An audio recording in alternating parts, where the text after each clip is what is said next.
The studio lights were blazing hot, cameras pointed at every angle, millions of people watching live, and the host just asked the one question Mike Tyson had spent his entire life avoiding. Nobody saw it coming. The interview had been going smooth, standard questions about boxing, about comebacks, about life after prison.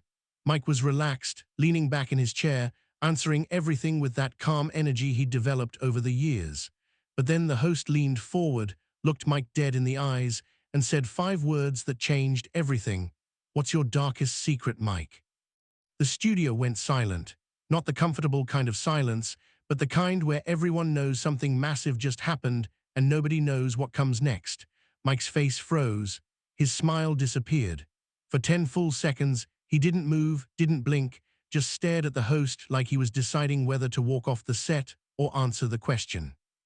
The host started to backtrack, sensing he'd crossed a line. "I mean, you don't have to," but Mike raised his hand, stopped him mid-sentence. "Nah," Mike said quietly, his voice barely above a whisper. "I'll answer it." And what happened in the next 3 minutes would leave everyone in that studio, and everyone watching at home, completely speechless. But before we get to Mike's answer, you need to understand something. Mike Tyson had built his entire identity on being feared, the baddest man on the planet, the guy who walked into a ring and destroyed people in seconds. Opponents were terrified before the fight even started because they knew what Mike was capable of. That reputation, that image, it protected him. It kept people at a distance. It meant nobody could hurt him because everyone was too scared to try. So when that host asked about his darkest secret, he wasn't just asking Mike to reveal something personal. He was asking Mike to tear down the walls he'd spent decades building, to show vulnerability on live television in front of millions of people. And Mike, he knew exactly what that meant. Mike took a deep breath, and when he started talking, his voice was different, softer, raw. "You want to know the truth," he said, looking directly into the camera. "That rage everyone saw in the ring, that wasn't confidence." The host leaned in, the entire studio leaning in with him. Nobody was breathing. "That was pain," Mike continued, and you could hear his voice crack slightly. "Every punch I threw was every person who hurt me, every word that broke me, every moment I felt worthless. I wasn't fighting my opponents, I was fighting myself." The studio audience was dead silent. Cameras zoomed in on Mike's face, and you could see tears forming in his eyes, but he didn't stop. He kept going. But hold on, because to really understand what Mike meant, we need to go back, way back, to Brooklyn, to a 10-year-old kid who didn't fit in anywhere. Young Mike Tyson wasn't the monster people would later fear. He was overweight, had a lisp that made other kids mock him relentlessly, wore clothes that didn't fit because his family couldn't afford better. He was an easy target, and the streets of Brownsville didn't forgive weakness. He got jumped, got beaten up, got his stuff stolen, and every single time he felt that rage building inside him. Not anger at the kids who hurt him, but anger at himself for being weak, for not being able to protect himself, for being the victim over and over again. One day something snapped. A group of older kids cornered him in an alley, same routine, same humiliation. But this time, Mike didn't run, he swung. And when his fist connected, when he felt that impact, something inside him changed. He realized that violence was the only language the world understood, and if he wanted to survive, he had to speak it fluently. But here's what nobody understood about that moment. Mike didn't enjoy it. He didn't feel powerful. He felt terrified, because he realized that this rage inside him, this violence, it wasn't something he controlled. It controlled him. Back in the studio, Mike was still talking, and everyone was hanging on every word. "People thought I was this fearless fighter," he said, wiping his eyes. "But I was scared every single day, scared that someone would see through me, scared that I wasn't actually good enough, scared that all the pain I was carrying would destroy me." The host, to his credit, didn't interrupt. He just let Mike talk, let him pour out decades of buried emotion on live television. Mike kept going. "When I got to Cus D'Amato, when he started training me, he tried to teach me discipline, control. He'd say, 'Mike, you're not an animal, you're a fighter. There's a difference.' But I didn't believe him, because every time I stepped in that ring, I wasn't trying to win a fight. I was trying to hurt someone before they could hurt me. And here's where it gets even deeper.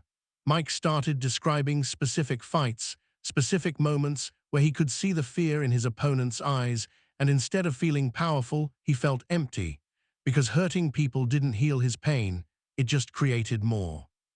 I remember knocking out guys in the first round, Mike said, his voice shaking, and walking back to the locker room feeling nothing, just this void. Because I thought if I was strong enough, scary enough, untouchable enough, the pain would go away.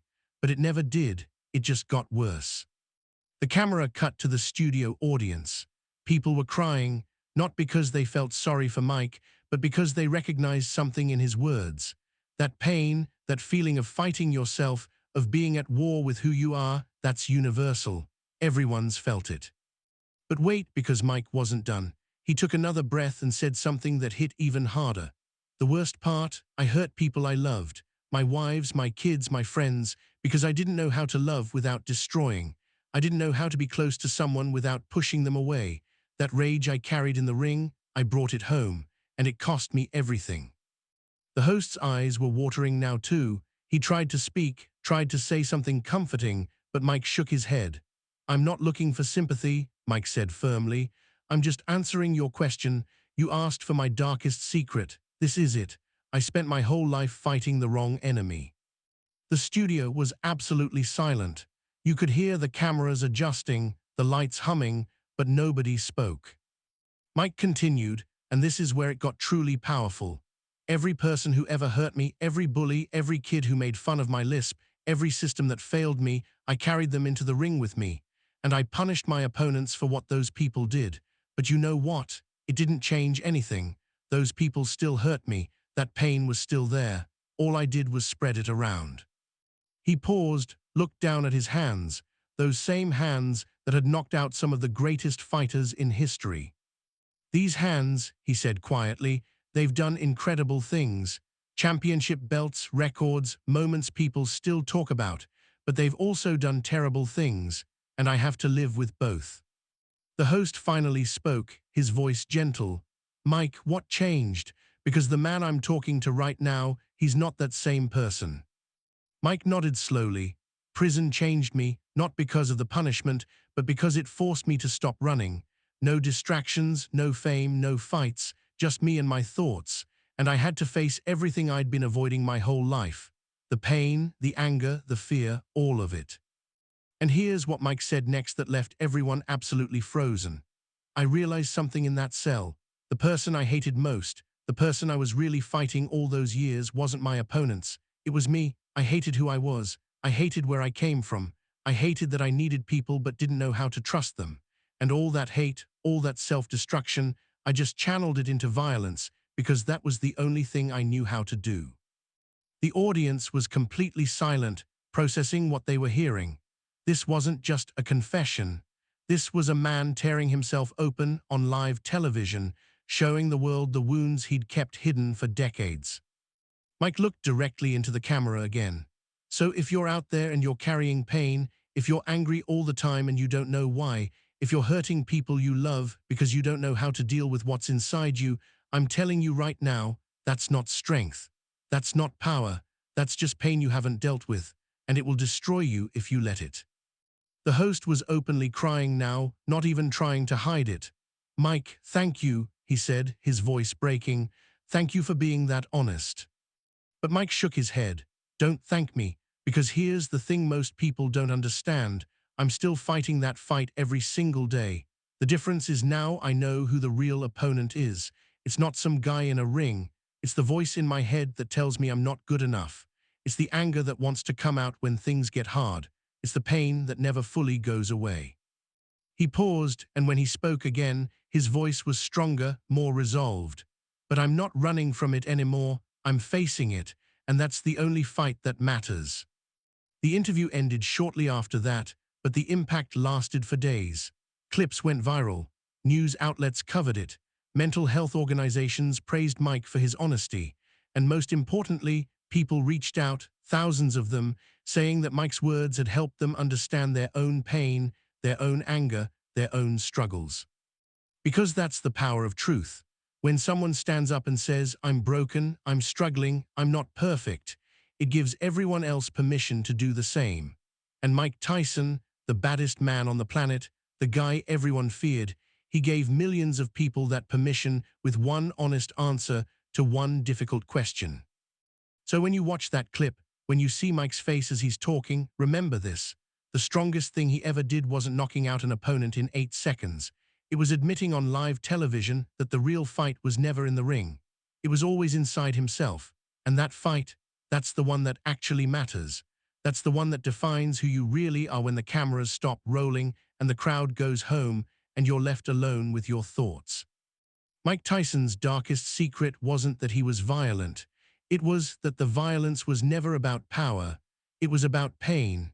And the moment he finally admitted that, the moment he stopped running from it and started facing it, that's when he became truly strong.